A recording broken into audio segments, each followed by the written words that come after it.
nishonlangan. Shu munosabat bilan ochilgan. Bu esa 1998-yildagi varianti hisoblanadi. Endi esa mana bu yerdagi katta ekranga e'tibor qiling, hurmatli ziyoratchilar.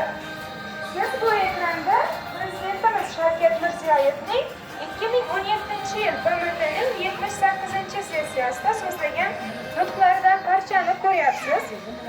Va u kishi nutqlarida Imom Buxoriyning shaxsini eslatib o'tadi.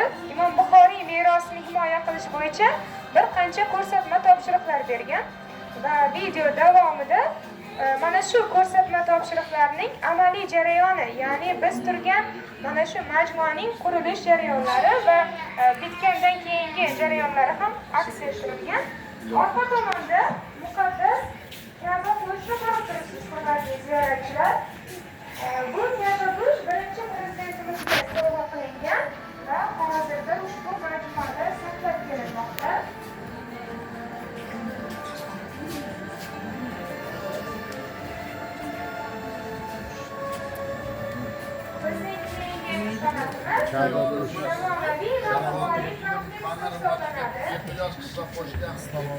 Ko'ryapsiz, bu yerda uning maketi, tepada ekranda esa old tomondan ko'rinishi ortga berib qo'yilgan.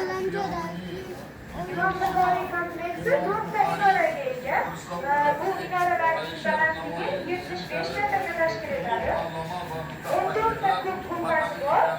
Bu gumbazlardan eng kattasi mana shu yerda ayollar va erkaklar masjidining ustiga qurilgan. Uning balandligi 38 metrni tashkil etadi. Hurmatli ziyoratchilar, bu yerda siz Imom Buxoriyning oliy darajali ordeni sohiblari va Imom Buxoriy ordeni sohiblarini ko'rib turibsiz. Oliy darajali orden sohiblaridan biri Shayx Muhammad Sodiq Muhammad Yusuf. Umrining ko'p qismini Imom Buxoriy merosini, ilmini o'rganishga sarflaydi va bir qancha ilmiy ishlar qilgan va shuning uchun ham ushbu orden bilan taqdirlangan. Mana shu yerda oyna tagida muqaddas Qur'oni Karim kitoblarini ko'rib turibmiz. Bu kitoblar bizning majmuamizga turli davlatlar tomonidan sovg'a qilingan. Masalan, bu davlatlar Eron, Saudiya Arabistoni, Turkiya Respublikasi, Rossiya Federatsiyasi elchixonasi shu kabilardir. Orqa tomonda hurmatli ziyoratchilar, Imom Buxoriyning ordenining original variantini ko'rib turibsiz. Tepadagisi Imom Buxoriyning oliy darajali ordeni, pastdagisi esa Imom Buxoriy ordeni sanaladi. Bu ordenlar muzeyga namuna sifatida keltirib qo'yilgan. Hurmatli ziyoratchilar, shu yerda muzeyga bo'lgan sayohat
Yerga qarab qo'yadi.